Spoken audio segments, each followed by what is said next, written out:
Today on The Pulse, calling all entrepreneurs, get ready to start, position, and grow your business. Plus, what did Prince George's County bring home from Las Vegas? But first order of business, there's a new CEO in town and he's already hit the ground running.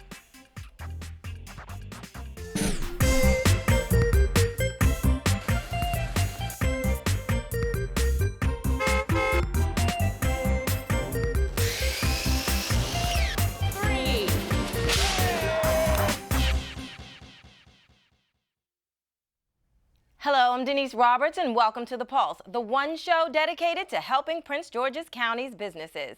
Our first guest today is the new president and CEO for the Prince George's County Economic Development Corporation, Jim Coleman.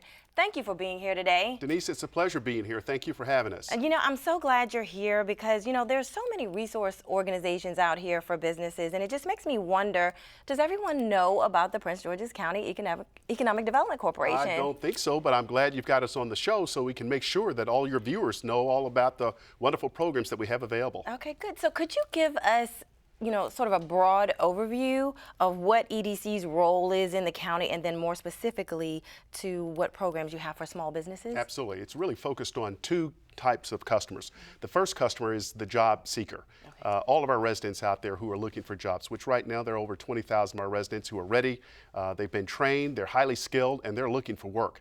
The second customer that we focus on at the EDC is the job creator. Those are our small businesses and large companies here, as well as all of the different federal agencies here in Prince George's County. So our goal is to make sure that we work with all of our employers, help them to grow and expand, to create more job opportunities for all of our residents. Okay, so let's look at three different areas in business. What services do you have for a business who is just starting out, and then one who's been in business for a few years and trying to take their business to the next level, and then one who's trying to grow their business globally? Well, that's a good question. Number one is that right there in my office, close by here, 1801 McCormick, right here in Largo, in our office, we've got an incubator space on the whole floor where we can be able to help anyone who's looking to start a business to be able to land softly right there in our office, to be able to have some space there, to be able to launch their business, to be close to our staff. Okay. We can help them with financing in getting an SBA loan, or we can use the EDI program that the county executive came up with, $50 million fund that's used to help to provide all kinds of financing for all different kinds of companies, as well as business training and support services, and we can help them to launch and to be successful. We also want to have a good relationship with the University of Maryland, Prince George's Community College, and Bowie State to be able to also offer a wonderful lot of resources. So we want to be the launch pad, and we think we can do that here in Prince George's County for any kind of business, whether if it's a bakery or the next Facebook.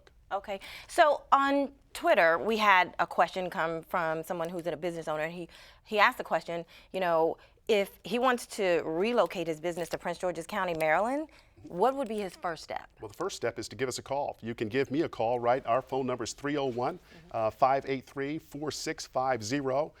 That's our main line. Just give a call, say, hey, I want to speak to Jim Coleman. If he's not in, tell me to, I want to talk to one of our directors of economic development. Bottom line is that we are available every single day of being able to talk to any entrepreneur that wants to move here. And what we would tell them is, number one, the value proposition behind Prince George's County. You can get a talented workforce. It's a great lifestyle that we have here, as well as you've got a great market of different agencies, 15 agencies that are all together about $50 billion a year in procurement opportunities, as well as we've got the county where you can do contracts. So we are your connection. But the bottom line is, come on in, let's sit down, help you with financing, help you with understanding your business plan, and then helping you to get out here in this market to build your business and to grow your sales. The ultimate objective that we have in mind is if we can help an entrepreneur to launch and to be successful, guess what? That's going to put more of our residents back to work, and that's our main focus on a daily basis. Absolutely, absolutely. So workforce development, what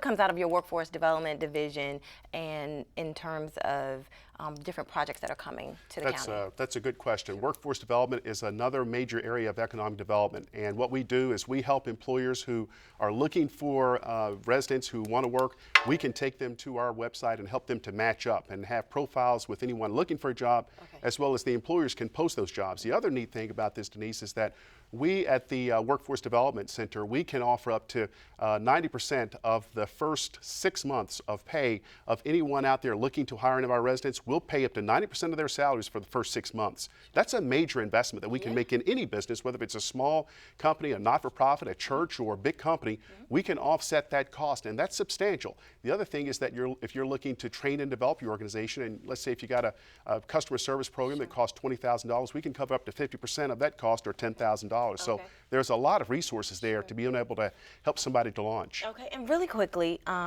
everybody knows about the International Shopping Center Convention. Can you tell us why that's so important to Prince George's County, and when we go to Las Vegas, what is it that we're there to do? Well, it's important because our residents are looking for us to have some really great dining locations, really high-end. They're also looking for us to bring back and to find high-end retail, fashion. We've got a wonderful workforce here, a wonderful place where we've got all of our residents living, and they want to have a great lifestyle. So while we were out there in Vegas, we had over 20 strategic meetings. The county executive was sitting right there at the table. He gets it. County Executive Baker was right there with his executive team.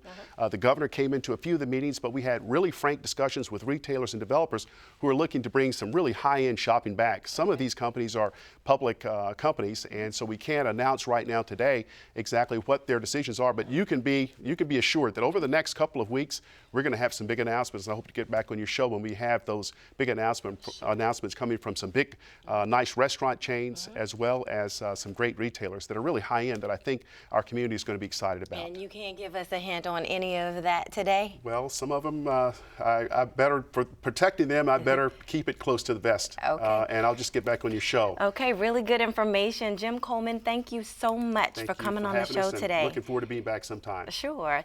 Don't go anywhere because we'll be back with more from the Pulse. But up next, the Pocket-Sized Business Guide. Thank you. We need a claim number? When I started taking care of Mom, I didn't realize the challenge of playing so many roles. But above all, I'm still her daughter. Visit aarp.org/caregiving. We're here to help.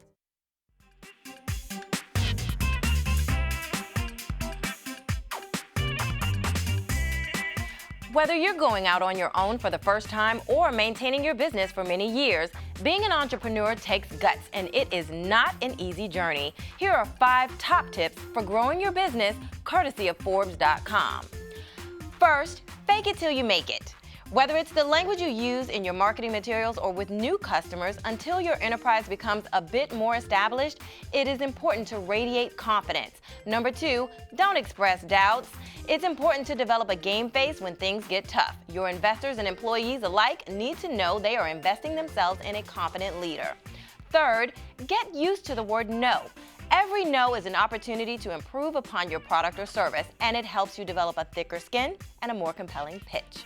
Fourth, stay out of that business bank account. While tempting, every time you take from the business fund, you're robbing your company of resources. Make sure you're compensating yourself appropriately, but make reinvesting in your business a top priority. And finally, accept the fact that you cannot do everything. Entrepreneurs wear a lot of hats, but you are only one person. So if you want your business to grow, seek out talented individuals who share your vision and values and can allow your company to thrive. Hopefully, these tips will help you make your entrepreneurial journey a little smoother. We'll be right back with more from the Pulse.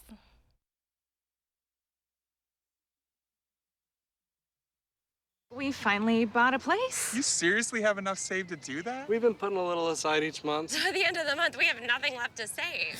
How is my account overdrawn? When it comes to financial stability, don't get left behind. Get tools and tips for saving at feedthepig.org.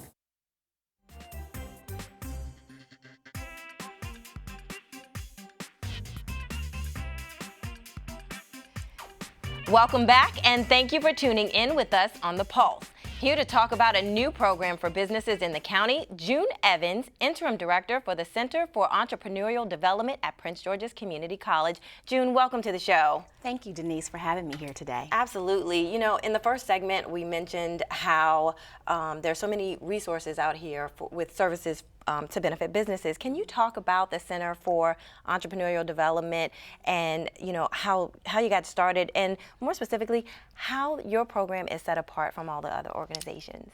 Well, the Center for Entrepreneurial Development at Prince George's Community College is actually a continuation of the Center for Minority Business Development, which was founded about 5 years ago. It was grant funded by the Peterson Company, and it was targeted to help us build capacity of our local minority construction contractors.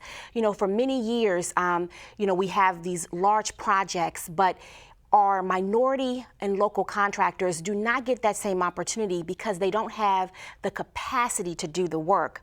So once the Center for Minority Business Development sunset, we stepped back, we assessed the program, we looked at what worked, what didn't work, and we really found that we had 62 firms that went through the program and completed the entire program.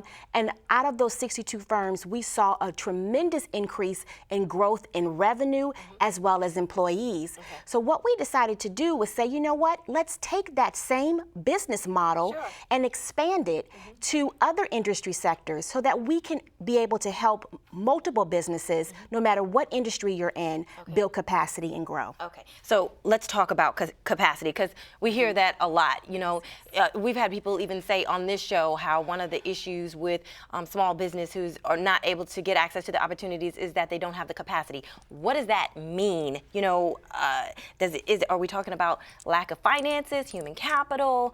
You know, what does that look like? Well, Denise, it's all rolled into one. But the way I break it down, and particularly when it comes to capacity, I break it down in 4 areas. There's financial capacity, there's your human capital capacity, there's the capacity of your operations, which really looks at how your business runs, your processes, your infrastructure. And then there's the past performance. Can you perform the work? And so with the Center for Entrepreneur Development, I am paying particular attention to all 4 areas. But this is the differentiator, Denise. It's not just about training when it comes to capacity. Capacity to me only works if you can apply it to real opportunities and if you can provide support for those businesses to really help them grow. Okay. Start, position, grow, succeed. Great tagline. All businesses need it or want it. Can you talk about that? Well, I just, you know, in my mind, in the way that I was able to segment in businesses and kind of see the different phases that they develop and grow, I said, you're right. There are many organizations out here that work with small businesses, but what are some of those key critical areas that people are really not focusing on? And that's where I wanted to pay my attention. In the start phase, we really want to focus on innovation. Here in our county, we need to really spur entrepreneurship. We need to spur innovation, and we need to work with our business to help validate, not only generate ideas, but validate those ideas as well. Then when you think about positioning, positioning, of course, is a part of marketing, but it's really focused on your position in the marketplace. And a lot of small businesses do not pay attention to what is the market research out there that helps you understand your competition? What is your value proposition? And how do you separate yourself from your competitors? Go ahead. And how about grow? Grow, that is particularly dedicated to capacity building. So in those 4 areas that I mentioned earlier, we have programs that are truly designed to help you succeed in developing your human capital, developing your finances, developing your infrastructure, and helping you with that past performance. What do you need to participate in the program? Does it cost anything? Well, every program or training, it has its own separate costs associated with it. But the way you participate in it, you go onto our website, pgcc.edu/go/CED, and there's an intake form on our website that's going to gather the data to help us understand your capacity. Okay, very good information. June Evans, thank you so much for coming on here to talk about your program. Thank you. And thank you for tuning in today. To learn more about the show, just go to our website, diversity.mypgc.us, and click on the pulse. Our Twitter and Facebook handles are @PGC Diversity, and our YouTube channel is The Pulse TV. Join us next time when Prince George's County Public Schools talks about upcoming opportunities for small businesses. Until then, I'm Denise Roberts, and remember, in Prince George's County, your success is our success.